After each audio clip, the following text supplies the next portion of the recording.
Hey guys, look back on Sean's channel. Today I'm bringing you guys another deck profile. I'm really excited about this one. This is kind of a return to form because I finally brought back Yubel. I played Yubel when the first wave support came out. I was really happy with the deck, but then I kind of just left it for a little bit just because a few of the cards that got released to help this deck just became really ridiculously expensive. And I didn't feel like fully investing into the deck just because I didn't really have the money to afford to. But after a couple of ban lists and a few reprints, the deck has come down a lot to be more accustomed to my budget, so I figured why not bring it back. I feel like this deck does have meta contention, but for the most part it's definitely a high rogue deck. But regardless, I'm really happy to bring it back. I've been having a lot of fun playing it again, even with the new cards that I didn't realize how insane they actually were. So yeah, without further ado, this is Yubel. Start things off, you need Yubel herself. For those of you who don't know the strategy of Yubel, Yubel basically is a fiend deck that has a bunch of monsters with 0 attack and 0 defense, whose whole gimmick is the idea that you get your opponent to attack Yubel or the other two Yubel variants, which would make the damage that would inflict into your life points actually inflict into your opponents instead. So considering that Tenpai is still doing fairly well, even though it got absolutely massacred by the recent ban list, I think Yubel can still hold its own and be a high rogue. Yubel, you only need to run it at 1 copy in this deck. It's very easy to search out, and also we run 3 copies of Spirit of Yubel, who when it's destroyed it actually brings out Yubel from pretty much anywhere, including your deck, grave, or banishment zone. So running Yubel at 1 is pretty much all you need. I will say Yubel can be quite hard to maintain though as well, just because Yubel also has a maintenance cost that during the end phase you need to tribute 1 card or else send Yubel to the graveyard. But she also has another effect that if she is destroyed by card effect that is not her own, she's able to bring out the Yubel Terror Incarnate, which is another card that we run at 1 copy in this deck too. Terror Incarnate pretty much has the same effects as regular Yubel in the fact that you don't take damage from the attacks your opponent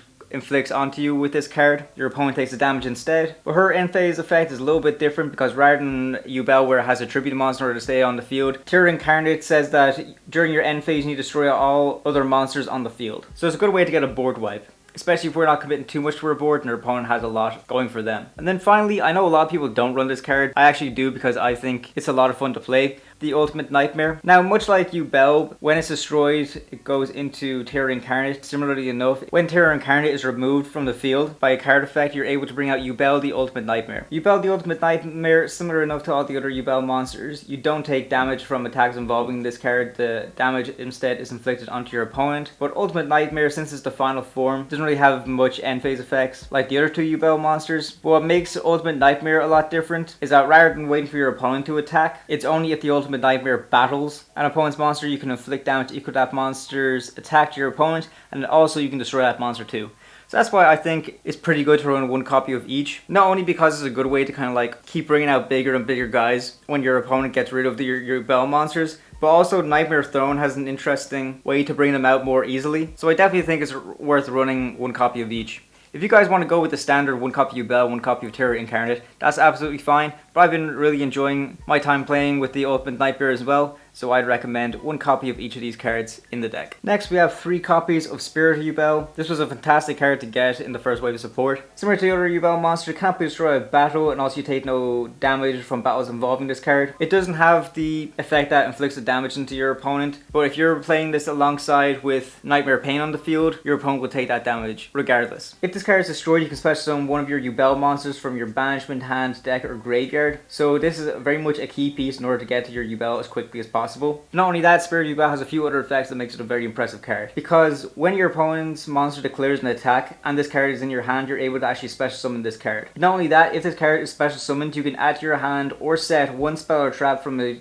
deck that mentions Yubel. So we're pretty much spoiled for choice in that case because there's Nightmare Throne, there's Nightmare Pain, and we also run 1 copy of Eternal Favor, which is another target that you can bring out because of Spirit of Yubel. I can't stress enough how important it is to run this card at 3. It really brings the deck all together. Arguably one of our best normal summons is Samsara D Lotus. This card has the effect that you can tribute this card and special summon 1 Yubel monster from your deck, which is great because that isn't making you stuck to Yubel. You can actually bring out Spirit of Yubel, which is the most likely target you're going to be bringing out with Samsara D Lotus. Because this way, when you're using this effect, you special summon your Spirit of Yubel, and then your Spirit of Yubel is able to get you a search of your spell trap card that mentions Yubel. But not only that, Samsara D Lotus also has a few other effects that are really good, because during your opponent's turn, when a monster effect is activated while you control Yubel monster, you can quick effect tribute this card. The activated effect becomes destroy 1 Yubel monster on the field, which is just a really good way of interrupting your opponent's plays, because rather than your opponent using monster effects effects to benefit them. That effect then turns into destroying your Yubel monster, which is really great because depending on what Yubel monster you destroy, you're able to bring out the next best Yubel monster. So for example, if you destroy Spirit, you bring out Yubel. If you destroy Yubel, you bring out Incarnate, and so on and so forth. And effect negation is a thing that your opponent can play around a lot, but not necessarily affect change. That's why Samsara D Lotus is really good. Not only that, it also has the effect that during your end phase, if you control Yubel and this card is in your graveyard, you can add this card to your hand or you can special summon it. This is really good because if you end up with just Yubel on the field and you got this guy in the graveyard, during the end phase it's able to special summon itself to meet the maintenance cost of Yubel. So not just doing a bunch of setup for nothing. I definitely recommend you guys running this card at 3 copies in the deck. I also like to run 3 copies of Gruesome Squirmer. This card can probably be cut down to 2, but I still find it to be really good at 3 copies. If you control a fiend monster, you're able to quick effect special summon this card from your hand, and then you can destroy one Yubel or one monster that mentions it in your monster zone. Which I'd also like to point out, it says you can destroy one Yubel. It doesn't necessarily mean that you have to. So this is just a really good way to get a body on the field as well. Not only that, you also get the fact that you can banish this card from the graveyard, especially one fiend monster with 0 attack and defense from your hand or graveyard, except for Gruesome Squirmer, which is just fantastic recovery if you need more bodies on the field for link plays or just to meet Yubel's maintenance cost. It's very good. You can bring this down to 2. I wouldn't put it at 1. I think 3 is the most optimal because you do kind of want to see this in your hand a lot. So I definitely recommend running at 3. We run 3 copies of Dark Beckoning Beast. Dark Beckoning Beast is actually quite crazy. This is a bit of Sacred Beast support, but we can utilize it a lot in Yubel because it is a fiend with 0 attack and 0 defense. So Dark Beckoning Beast is very good because when this guy is normal summoned, you're able to search out a very powerful card called Open the Spirit Gates, which recently came back to 3 from the ban list. And that card is very good if we're playing in the long game. I once had a match draw out really far with an opponent, but with the help of Opening the Spirit Gates, it was very easy for me to keep bringing out my Yubel monsters in order to win the game. But not only that, Dark Beckoning Beast also has another effect that during the main phase you can normal summon one fiend monster with 0 attack and defense in addition to your normal summoner set, which I think is very good. So you can just normal summon Dark Beckoning Beast, get a search of Opening the Spirit Gates, and then if you have something like Samsara D Lotus in your hand, you're able to normal summon that as well and get that tribute summon effect. I just find it very good. I definitely recommend you guys running it at 3 copies in the build. Going into Unchained stuff, I have 1 copy of Unchained Soul of Sharvara, 1 copy of Unchained Soul of Shyama, and 1 copy of Abominable Unchained Soul. Now I don't run the Fiendsmith package. Fiendsmith is ridiculously expensive. I would never spend that much money on an engine. I just think it's far too expensive.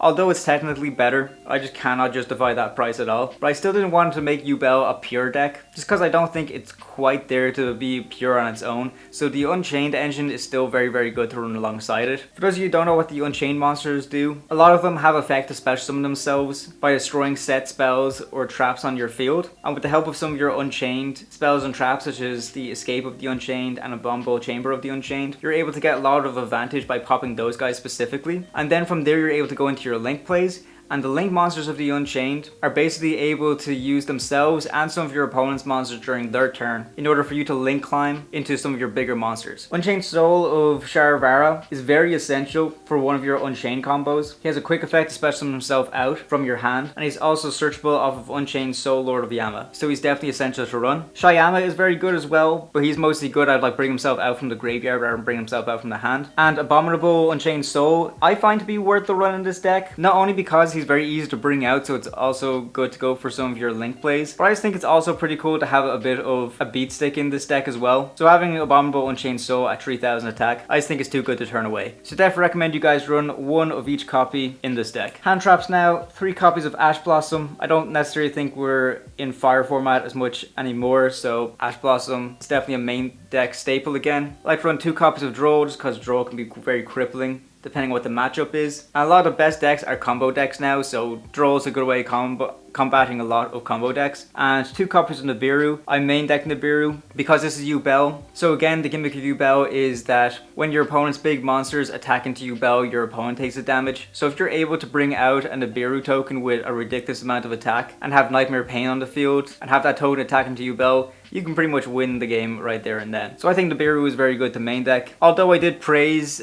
Tenpai as still having a lot of meta contention right now, I don't think it's going to be the top deck like it was last format, so I have no problem running Nibiru in the main. Onto the spells now, 2 copies of Nightmare Pain. Nightmare Pain is very good. You're able to search it off of your Spirit of Yubel. Has the effect that during your main phase, you can destroy 1 dark monster in your hand or face on the field, and if you do, you can add 1 Yubel or 1 card that mentions it from your deck to your hand. This is not only great because it has a search, but also the fact that it's able to destroy monsters such as your Spirit of Yubel, which is able to bring out Yubel, so it's very easy for you to bring out your main boss monster from there. But not only that, Nightmare Pain has a really good effect that while you control a Yubel monster, your opponent's monster that can attack must attack Yubel monsters. So this was the card that basically brought the whole deck together, because one way that you could have just not lost Yubel a lot of the time is if you just ended up not attacking Yubel at all. But with Nightmare Pain, now that it forces your opponents to attack, they'd be less inclined to bring out their bigger monsters unless they're able to handle these situations with Nightmare Pain and Yubel in the first place. So Nightmare Pain can literally be a pain for your opponent, but considering that we're able to easily search it off of Spirit of Yubel, I don't think that's necessary to run it at 3 copies. 2 is more than enough. 3 copies of Nightmare Throne. This is one of the cards I mentioned earlier that was just too ridiculously expensive for me to fully commit to staying with Yubel. But after the ban list, this card actually went down a little bit in price just because not many people are playing Yubel anymore. So I took that as an opportunity to pick 3 copies up and continue with this deck. Nightmare Throne is a very good searcher for this build. So it is a field spell that when this card is activated, you can take 1 fiend monster with 0 attack and defense from your deck and either add it to your hand or destroy it. This is fantastic because if you want to go for some of your smaller monsters that you were able to normal summon and get some effects off of that, that's handy enough for yourself. But also it gives you the option to destroy the monster instead. So if you feel like you're going to get interrupted quite a lot and you just want to go aggressive with your combos as quickly as possible, you can use this to destroy your Spirit of Yubel and bring out Yubel as quickly as possible, or so on and so forth with your other Yubel monsters. But not only that, this card is the reason that I run the Ultimate Nightmare as well, just because I think this effect is quite unique and it makes it easier for us to bring him out, is that once per turn, if a face of Yubel monster you control leaves a field by card effect, you can add to your hand 1 Yubel monster from your deck, graveyard, or banishment whose level is 1 higher or lower than one of those monsters. Then you can special summon it ignoring summoning conditions, which I think is great. So not only is it able to make Spirit of Yubel bring out Terror Incarnate, but also if the Ultimate Nightmare gets destroyed, you're able to actually bring out Terror Incarnate from Ultimate Nightmare, which is fantastic because when I used to play this deck before Nightmare Throne got released, if your opponent outed Ultimate Nightmare, it was very hard to recover. But with Nightmare Throne, you're able to actually recover from it, so I find it to be well worth the run this deck. The fact that it ignores summon condition as well is just very good, so definitely recommend you guys bring out 3 copies in the build. 3 copies of Opening of the Spirit Gates. As I previously mentioned, this is very good for the grind game. You can search this off of your Dark Beckoning piece, but not only that, when this is activated, you can actually search a Dark Beckoning piece, so it's able to fill your hand up with more resources, which is great. But also it has the effect that once per turn, you can discard 1 card and special 1 fiend monster with 0 attack and defense from your graveyard, which is just fantastic. As I said, I was in a grind game against someone in locals once, and considering that we were both in top deck mode, I definitely had the upper hand because I was just able to keep drawing cards during the draw phase, discard them to bring out my monsters, so pretty much all of my draws were live. If you guys want to run it at a smaller frequency, if you want to put it at 2 or something like that, that's absolutely fine. Maybe I'm just quick to put it at 3 because of that memory and because it just came to 3 again on the ban list. But I'd know this deck's open to interpretation, so you can pretty much do what you want. But I like running out 3 copies in the deck. 2 copies of Super Poly. Originally when Yubel first came out, it seemed that it was just going to be a Super Poly deck. The Chronicle card, which is able to search Super Poly and stuff like that, and also the Trap card Eternal Favorite having like a Super Poly effect. I kind of figured, especially when you're looking at Yubel the Loving Defender, that the whole deck was basically going to be a Super Poly deck, but that's not really true at all. I actually don't run the Chronicle card anymore, and Eternal Favorite Super Poly effect isn't really all that great, so I still run Super Poly at 2 copies in the deck. Not only is this great for Yubel the Loving Defender because that card's material is just 1 Yubel monster and 1+ effect monsters on the field, so you're able to just suck up all of your opponent's monsters in order to go into her. But also, we do run the class of Super Poly targets, so it justifies us running Super Poly at 2 copies in the main deck. 1 Call by the Grave. I do think this is a control deck, but we do need the combo in order for our board to end the way it does, so 1 copy of Call by is definitely essential. Going into the traps now, 1 copy of Eternal Favorite. It's a continuous trap and you're able to search it off the Spirit of Yubel. You can not only activate 1 of its effects per turn. 1, as I mentioned, is a Super Poly effect, that if you control Yubel, you can discard 1 card and send this face-up card to the graveyard and fusion summon 1 fusion monster from your X deck using monsters from either field as material, which is great, but it does lose your Eternal Favorite, so I like to use Eternal Favorite for its first effect, that you're able to special summon 1 of your Yubel monsters that is banished or in your graveyard, and neither player can activate cards or effects when that monster is special summoned. which I think is just really good. Definitely run Eternal Favorite at 1 copy in the deck. 2 Unchained traps. I wanted to keep the Unchained package relatively small enough, so 1 copy of Abominable Chamber of the Unchained and 1 copy of Escape of the Unchained.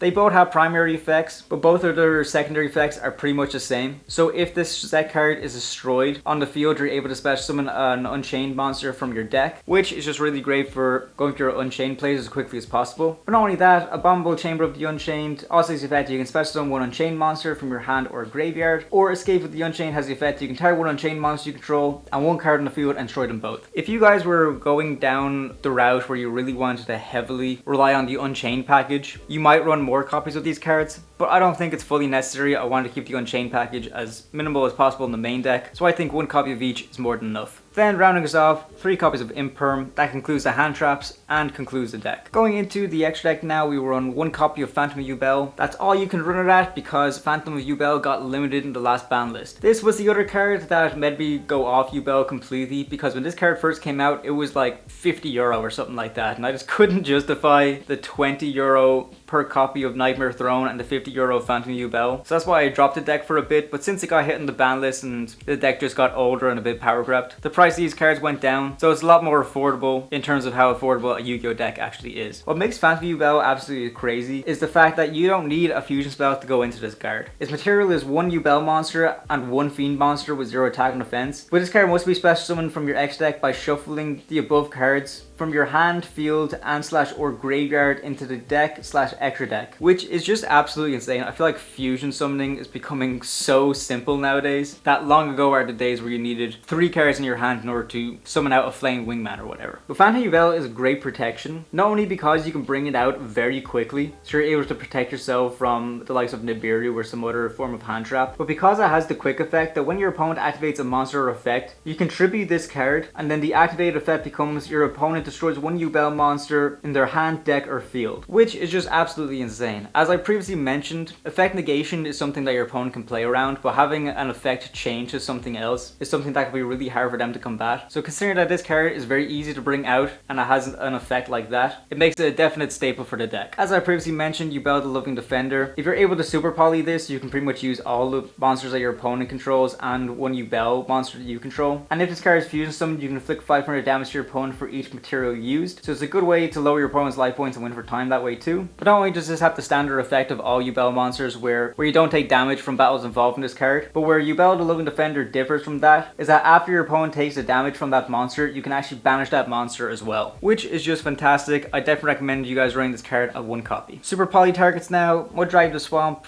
Garura, and Starring Venom Fusion Dragon. You guys probably already know what these cards do. These are primarily Super Poly targets. Considering that we have 2 copies of Super Poly and we also have Eternal Favorite as well, it's quite simple for us to Super Poly your opponent's monsters away, so I definitely recommend you guys run 1 of each of these cards in the extra deck. We have 4 Unchained monsters in the extra deck, 1 copy of Unchained Soul, Lord of Yama. This is pretty much the combo starter for Unchained side of things because all it takes is 2 Fiend monsters in order to go into her, whereas pretty much most of your other Unchained Link monsters need an Unchained Soul monster in order to go into it. Well, Unchained Soul, Lord of Yama is great because if this card is special summoned, you can add 1 Unchained monster from your deck or graveyard to your hand. Your most likely target would be Sharvara, but also it has a graveyard effect that if a card you control is destroyed by battle or card effect when this card is in your graveyard, you can banish this card and special summon 1 Fiend monster from your hand or graveyard, and then you can destroy 1 card you control. So as you can see, Unchained goes really well with Yubel because not only are they fiends and they're able to special summon themselves out with the help of each other, but also the fact that Unchained destroys your own cards and Yubel gets advantage off of being destroyed. You can really see how the synergy shines through. 1 copy of Unchained Soul of Rage. This is where the link climbing shenanigans pretty much starts. It needs 2 monsters including Unchained Soul monster in order to go into it, and it has the effect that during your opponent's main phase you can quick effect target 1 face up special summon monster that your opponent controls, and immediately after this effect resolves you can link summon 1 dark link monster, except for Unchained Soul of Rage, by using only that opponent's monster and this card you control as material. That's great for going for the likes of your Unchained Soul of Anguish. There's also a few other Dark Link 2 monsters that you can go into using this guy's effect. He also has the effect that if this card in the field is destroyed by battle or card effect, you can target 1 Fiend monster in your graveyard card except itself, and you can add it to your hand, which is pretty good too. Unchained Soul of Anguish as well. It pretty much has a similar effect to Unchained Soul of Rage, however it's not a quick effect, so it's not as good. But I still think it's worth the run, because we're able to bring it out during our turn. We're able to go for some Link 4 plays. And one good Link 4 play is of course Unchained Abomination. Abomination can be an absolute menace when you bring him out. This card pretty much does nothing but just pop cards over and over again, with the effect that if a card in the field is destroyed by a card effect except by its own effect, you can target one card in the field and destroy it. When another monster is destroyed a battle, you can target one card in the field and destroy it. And also during the end phase, you can target one card in the field and destroy it. So this guy can just pop 3 cards all on its own. It is very, very good. I definitely recommend you guys running that package in the deck. One copy of Relinquished Anima. I know more people are running this since Link Rainbow got banned, and more people are getting more conscious of their zone placement. But in case your opponent's being careless, we have plenty of level 1 monsters in order to go into Anima, and it's great for sucking up a monster to mess up your opponent. So I definitely think it's worth running a 1 copy in the deck. Now, as I previously mentioned, there are some more Link 2 dark monsters that are worth the run in this deck, and of course is the IP and SP package that we run in this deck. Those of you who don't know IP Masquerena, I find that quite impossible because it's pretty much run in every deck, and so is SP Little Knight at this stage as well. IP Masquerena basically means that you're able to link summon during your opponent's turn, and your most likely target with IP Masquerena is going into SP Little Knight, because SP Little Knight, when it is link summoned using a Fusion Synchro exit your link monster material, we're able to target one card in the field or in either graveyard and banish it. Not only that, SP Little Knight also has the effect that when your opponent activates a card or effect, you can quick effect, target 2 face-up monsters on the field, including a monster you control, and banish both until the end phase. These guys are just a fantastic duo, definitely running 1 copy of each. We also run Nightmare Phoenix. This is just good in case we're going against a back row deck. It's always good to have some spell or trap card removal, so Phoenix is a very good way to do that. Also, 1 copy of Nightmare Unicorn can be quite good as well at just getting rid of problematic cards. So run that at 1 copy too. And finally, rounding off the deck, we run 1 copy of Accesscode Talker. Honestly, it's few and far between the times I need to go into Accesscode Talker. This deck is still pretty strong on its own without the use of access code, but considering that we're able to go into it using Unchained Soul of Anguish, I think it's well worth the run if we need to clean up the opponent's field a little bit and go in for game. So that is what rounds off the extra deck in this build. Going into the side deck now, 3 copies of Radiant the Multi-Dimensional Kaiju. This is a dark Kaiju monster. I always like having kaijus in the side deck because you never know what you're going to be up against, and there is a reason we need to run this guy in particularly. Some might argue the fact that since this is Yubel, you want to be running the kaiju with the highest attack points, just because if you're able to kaiju your opponent's monster, then your opponent's monster has to attack into the Yubel and inflict more damage to them. But I think it's more important to run this guy because he's a dark, because it actually has some synergy with Nightmare Pain. If you do brick a little bit and you have Nightmare Pain and this kaiju in your hand, Nightmare Pain just reads that during the main phase you can throw 1 dark monster in your hand or face up field. So considering that this is the dark kaiju, it does serve a multi-purpose in this deck. So I definitely recommend you guys running this guy at 3 copies in the side. I also run 3 copies of Dimension Shifter. Now, Dimension Shifter can mess up a lot of different decks, and considering that Yubel I find is definitely a high rogue deck, most likely you're going to be coming against a lot of other rogue decks in a tournament situation. So Dimension Shifter can be really good at messing those decks up in particularly. And this deck doesn't completely die to Dim Shifter either. It would really affect your Unchained stuff, but if you're going down the Yubel route, Dimension Shifter is a very, very good card to run. It can really mess up your opponent, so I think it's definitely worth running in the side. Going on the opposite spectrum now, we also run 3 copies of Artifact Lancia. This is pretty much an anti-banishing card, so its primary use is going to be against the likes of Malice, which relies heavily on banishing stuff. So again, you need to side in accordingly depending on what your matchup is. So Artifact Lancia is pretty good to run in the side deck. And back to banishing stuff again. I can't stress enough how a lot of the decks in the top tier can really suffer from having all their stuff banished. And again, since this is a high-end rogue deck, you will be facing a lot of other rogue decks in the meta. So Dimensional Fissure is one of these cards that can mess up your opponent a lot more than they can mess up us. I know it can be a bit of a contradiction to run this considering how badly it affects our Unchained stuff, but again, if you think it's necessary to side in because it can mess up your opponent, I think absolutely go for it. What you can even do with this is that if you're going first, you're able to set up all your Unchained stuff first, and then you can activate Dimensional Fissure and pass it over to your opponent, which can leave them with the burden of having all their monsters sent to the graveyard banished instead. So Dimension Fissure I think is pretty good to run in the side deck. And finally, rounding us off, 3 copies of Cosmic Cyclone. These are for the back row decks and the annoying stun decks. Cosmic Cyclone is just always good to have as a side deck option. So that rounds off the this side deck as well. So that about does it for the deck. Please let me know what you guys think. I'm pretty happy with the way this deck turned out. I do think that it does have a lot of meta contention. If not, then definitely a high rogue deck. But I want to know what you guys think yourself. Please give this deck a go and then come back to this video and let me know how you guys got on. Don't forget to like the video and subscribe to the channel too, because that really helps us out. And also consider becoming a member. Shout out to all our members right now. Thank you so much for becoming a member of the channel. And if you guys want to build this deck in the future, we also have a TCG affiliate link down in the description too, which can also help directly support the channel too. But that's all from us. Thank you so much for watching. I'll see you again soon.